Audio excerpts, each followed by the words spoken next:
చంద్రబాబు నాయుడు గారి సలహాలు సూచనలతో మేమందరం ముందుకెళ్తున్నాం అధ్యక్ష.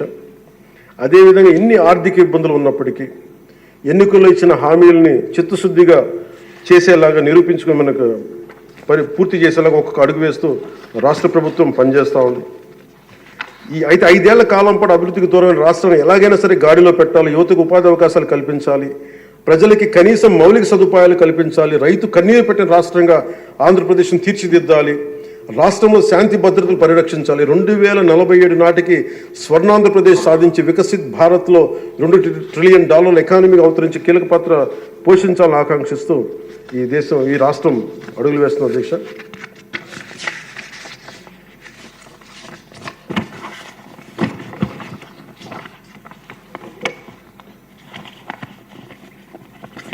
చాలా నలిగి వచ్చాము అధ్యక్ష. మీ మీద కూడా కేసులు పడ్డాయి, మిమ్మల్ని కూడా ఇబ్బంది పెట్టారు. ఇలాంటి సమయంలో one caution all of us, వ్యక్తిగతంగా నేను తీసుకున్న అధ్యక్ష, నా పార్టీ వ్యక్తులు కూడా చెప్తా ఉన్నాను, ఇది ప్రజలకు కూడా తెలియజేస్తాం. గత 5 సంవత్సరాల కాలం నలిగిపోయాం అధ్యక్ష. మేమందరం గౌరవ ముఖ్యమంత్రి గారు ఎంత నలిగిపోయారు మనందరికీ తెలుసు. ఎంత ఇబ్బంది పడ్డారు, ఇంట్లోంచి ఆడవాళ్ళు బయటికి రావాలంటే ఇబ్బంది పడ్డారు, రాష్ట్రంలో నవ్వు లేదు, భయాలు ఉండి, అలాంటి స్థాయి నుంచి మేమందరం కలిపి ప్రజల్లో విశ్వాసాన్ని చేరుకున్నాం అధ్యక్ష. వీళ్ళు నిలబడతారు. ఒక మనందరం తీసుకోవాల్సిన మా అందరికీ కూడా నేను పదే నాకు చెప్పుకుంటాను అధ్యక్ష. అది సంకీర్ణ ప్రభుత్వాలు చాలా ఛాలెంజింగ్ అధ్యక్ష. ఒక పార్టీ అయితే ఇబ్బంది లేదు, కానీ మన అదృష్టమో ఏదో దురదృష్టమో తెలియదు, కానీ సంకీర్ణ ప్రభుత్వం వచ్చింది మనది. అది ఎటు తీసుకున్నా కానీ our commitment is for people అధ్యక్ష.